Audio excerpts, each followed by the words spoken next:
at what point do we have the conversation, the hard conversation, if you're a Penn State fan, of, man, he's done so much for us. Yeah. But it's not enough. My question is probably the same as yours and the same as Penn State Nation, which is, if not now, then when is it going to happen? You know, people were upset in our YouTube comments this past week for what we said about Notre Dame. Wait till you hear what we have to say about James Franklin this week. This is the Rivalry Podcast. Jace, JP, Michigan, Ohio State, garbage-free college football podcast focused on the greatest rivalry in not just college football, but in all of sports. From River Radio Ministries and presented by our good friends at Elevated Integrity Construction. We are on social media. If you are too, at Rival Pod, Twitter, Facebook, Instagram, YouTube, where you can be watching right now. Be sure to rate, review, subscribe wherever you're listening, wherever you're watching. That means the world, helps out the podcast a ton. Small budget podcast, those rates, reviews, subs, those all matter. And if you do want to support the podcast in any other way, rivalpod.com and just click on the support tab. Now, normally, if you've listened to the show before, we do this thing called Wheel Route, and we kind of switched things up last week, and I think I kind of liked how it went. So we're going to do it again. The picker wheel is dead. It is gone. Wow. We didn't even get a chance to talk about it or debate that. Nope, it's gone. It's gone. Executive decision here. However, I will say, if you've got a wheel route question, kind of a subject off Michigan, Ohio State, college football related that you want to talk about, send us a DM, tweet at us at Rival Pod, go to the Facebook group, Instagram, whatever, or leave a comment below in on YouTube right now as well. You can do that. So my question now, we're basically going to pick each week. We're going to talk through what we think is the hottest topic in college football. And I think this one's pretty glaringly obvious. I think we already mentioned it, didn't we? I think so. What does the future of James Franklin look like? Not good. After this weekend. Oh, man. Like, okay, so it feels divided, and I have many thoughts. I am not new to hate watching Penn State. Well, because you're also the resident, for God knows why, Rutgers fan, and so you have old rivalries from back when Rutgers was still in the Big East and all that good stuff. Do you want me to go first on this, or you want to go ahead and get this off your chest? Do you mind if I go? I would love to start. It sounds like you're going to either way. Start. It's funny because I know that somebody in our comment section last week said this in a similar fashion against Dabo, where we were talking about, what's that look like for his future at Clemson? And we went into the whole thing we don't need to rehash, but somebody made a comment about, well, why would you fire him? You have 10-win seasons and are routinely up there in the conversation. You have been recruiting at a high level. Why would they let go of somebody like that? Just because they're not making the playoffs or winning championships doesn't mean it's a failure. You and I have had this conversation 1,000 different times. That it is a failure for a Michigan program, for an Alabama, for an Ohio State to end their season without hoisting that trophy. Blue blood premier college football programs, unless you are Iowa. Like, yeah. Hey, we won 10 games. Is that enough? The answer is no. Yeah. There are programs where I actually 100% understand. I think I even said it years ago when Kyle McCord was at Syracuse, which was just last season, not years ago, where a 10-win season for Syracuse is, oh my gosh, a home run. That's absolutely a season those fans are going to talk about for years. Ohio State and Michigan routinely, that is like the floor for Michigan and Ohio State. And it should be for Penn State. And so I look at this, and I've said it for years. If you've ever listened to a second of this show where we talk about Penn State, you know both of our feelings on this. James Franklin, a great coach, I would say. His record, undeniable. Right now, I think he's one win away from being the second winningest coach, right behind Joe Pa at Penn State. Crazy. The guy can coach. This is not a let's just bash James Franklin, but let's do it a little bit. He is 4-21 versus top 10 opponents in his career. Those 4 wins are OSU and Wisconsin in 2016, Utah in 2022, and Boise State in 2024. Now, I'm a hater of haters, and so I'm going to say the statement. I know you're probably going to disagree with me. The Utah and Boise State wins don't impress me. They just flat out don't. They just don't. They don't move the needle for me. You beat Ohio State, I'll give you credit. You beat Wisconsin when Wisconsin was a really, really good program. And yet at the same time, that 2016 team, now whether or not they should have made the playoff is debatable, because they absolutely should, and Ohio State got in instead. And I don't think that's a crazy statement to make. But Michigan played Penn State that year too. And you know what the final score of that game was? 49-10. So even in the most, successful beating top 10 team season, Penn State went into Ann Arbor and got beat by 30. 30. That took you a little bit. It did. Math is not my strong suit, but winning against top 10 teams isn't James Franklin. So even in that year, he got to play Michigan, and Michigan blew him out of Ann Arbor. And so I'm looking at that, and I'm going 4-21 versus top 10 opponents, and immediately I go, okay, well let's compare this to a Ryan Day, because that's what people were doing left and right. It seemed like on Twitter, on any social media, that this was being brought up, where they said, well, so you're going to fire a guy that's routinely in the top 10, that is recruiting, has talent on the roster, and you were going to do the same thing with Ryan Day. And here's what I would say to that. Ryan Day, had he lost to Tennessee last year, I'm not 100% sold that he comes back. And I don't think that's a crazy take. Well, I think that was the take after the Michigan loss was, he's done. Yeah. He might be done regardless. Well, I think a lot of that was the fan base, which is rightful. For sure. But I think had he lost to Tennessee, then the organization itself would have really sat down and said, okay, we're underperforming now at levels that we just shouldn't be. Yeah. The talent that we're bringing in should be performing way better. And I feel like that's the same way with James Franklin. Last year, I'll give you a little bit of grace. I still thought Ohio State was the better team when they played them. Like, I'm not going to sit here and harp on that. But this year, and I've said it numerous times, even on this podcast, as much as it made me want to throw up, Penn State was one of my favorites to go deep into the playoffs, because I liked the seniority that they brought back.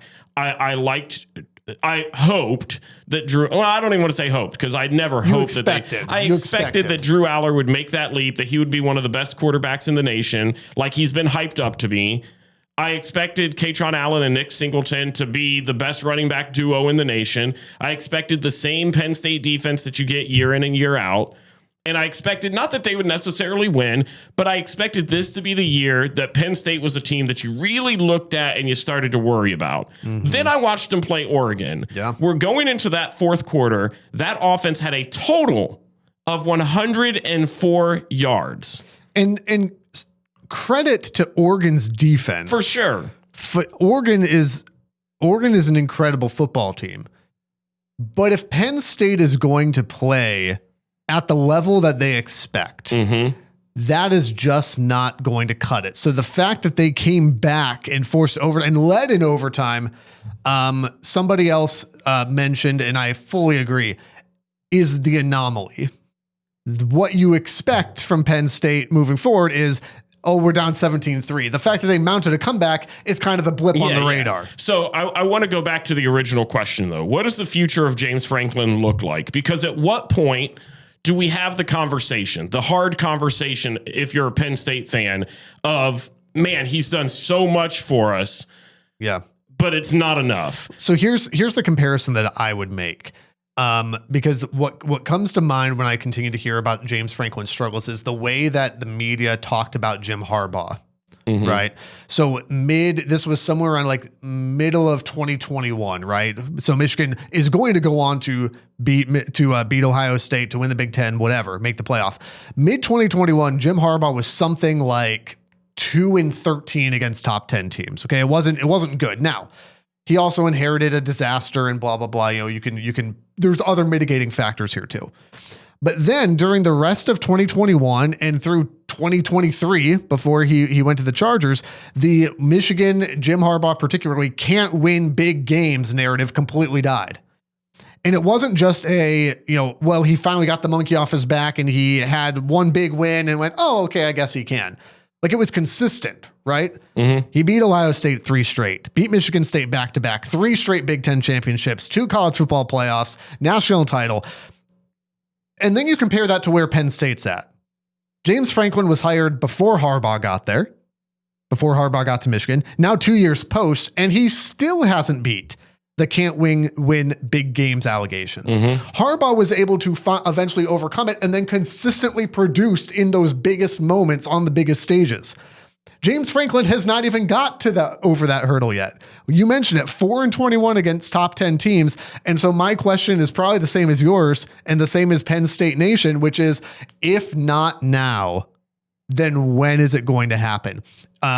You hit the nail on the head. This was a team built like Michigan in 2023 with so many veterans coming back, like Ohio State last season, to make that national championship run, like Ohio State in 24, whole bunch of senior laden team, whole bunch of seniors coming back to make that national championship run. That's how Penn State was built this year. So the question is, and it's the same question I had for Ryan Day after the Michigan loss, which was, here's your roster, the NIL money, the veterans, the whatever, and he still couldn't beat Michigan. If not now, then when? That question, by the way, at least as far as Michigan's concerned, the jury is still out on. That's a real thing, despite the postseason success. For James Franklin to now have these seniors come back, to not be able to get over the hump, Penn State doesn't have that many tough games on their schedule. They still have Indiana. They have Indiana, and they still got Ohio State. And let's be real. You scheduled your non-conference as Villanova, FIU, and I don't even remember, Nevada. Yeah. So, and also it was 10-0 on FIU at halftime. So maybe we shouldn't be shocked maybe we should be shocked that this game was as close as it was at the end of the day. Yeah. But my big question for James Franklin is, if not now, then when? And I do think that if they fail to meet their aspirations, if they fail to win a national championship, my guy, they're in danger of missing the Big Ten championship. Yeah. They could miss the playoff. If not now, then when? And I think that you're going to have a serious conversation about if these seniors go out without a national championship trophy and maybe without a Big Ten championship. Do you really trust James Franklin moving forward to take a brand new cycle I was going to say, that's the to the mountaintop when he couldn't do it with this team? It's the same thing that I talked about with Dabo last week. Next year, this team's going to look vastly different. Yeah. You're not going to have that running back duo. You're not going to have Drew Aller, which I think he's played a huge role in this. Absolutely. The expectations for Drew Aller coming into Penn State were through the roof. I mean, even back when I can't even remember the last quarter. Sean Clifford, I think. Well, was it Clifford or was it Hackenberg? They're all they all meshed Clifford together. The McSorley, the Hackenberg, we were at the 22 Penn State game, sitting in their atrocious parking lot for an hour and a half, and the broadcast crew was talking through at this point in the season, because kind of their goals were not in front of them at this point. They lost a couple games, and this was before expanded playoff and blah, blah, blah. We're talking about, is it time to just get this Drew Aller kid in there? Well, if you're a Penn State fan, I just don't know how you can't sit here frustrated and how you can look ahead and go, well, he's going to get one eventually. And by the way, James Franklin, if he continues to coach at Penn State, he will get one eventually. He will. But again, I would go back to the Harbaugh piece and say, just because you get one, you manage to beat Indiana, or maybe he manages to beat Ohio State, is there any sort of consistency there? And his track record says no. See, I look at this and a blind squirrel finds a nut every once in a while, right? And I think you called it on one of those. I think that they'll probably end up beating an Indiana. It'll get their confidence back. But I look at this game and I look at this team and I look at Drew Aller, and this is where I was kind of going with him specifically, is this guy that is highly recruited, one of the best quarterback recruits for that program. He comes in, the expectations are through the roof. He shows a lot of promise, but he's stayed kind of the same. Every year I expect him to kind of take another leap, take a step forward, move a different direction. And every year it just feels like we have the exact same conversation regarding him. When it comes to the big games, he's the main issue there. I watched the playoff game last season where he didn't even make a completion to a receiver. Then you go into the game this past weekend, and up until the fourth quarter, I mean, he was a non-factor all throughout. and then ultimately throws one of the worst picks I've seen. Yeah. I mean, I watched that replay time and time again to see what in the world was Drew Aller seeing that maybe I was missing. And I think that ball gets picked off by 2 or 3 different guys on that route. There was just no reason for him to make that throw. That's not a throw that you can have a senior captain be making. 14 of 25, 137. Yeah, unimpressive. Not unimpressive. Good. Not good. Yeah, Penn State is in a world of trouble, and we're obviously not previewing the Ohio State game coming up, but there's time between now and then. But Penn State has no mulligans here, right? Mm-hmm. I mean, Penn State cannot afford to drop another football game because their schedule is just not difficult enough to afford them 2 losses. That's what I was going to say. Even if they lose to a random team and then somehow were to beat Indiana and Ohio State, which won't happen. But should they have do something like that, I still don't see them getting in at this point. They're going to walk in there with 2 losses, and they're going to be to 2 of their biggest games, and their schedule's just not up for it. The good news for them is they got UCLA this weekend. So that'll UCLA. Could you imagine? UCLA cures a world of hurt. UCLA has the chance to do the funniest thing in the world, and I hope they do. They won't, but I hope they do. The Rivalry Podcast is part of the Varsity Network from Learfield and the River Podcast Network from River Radio Ministries. New episodes out every Monday. Be sure to subscribe, rate, and review wherever you're listening right now, and follow on social media at RivalPod and RivalPod.com. And if you like what you hear, share with a friend so they can listen too.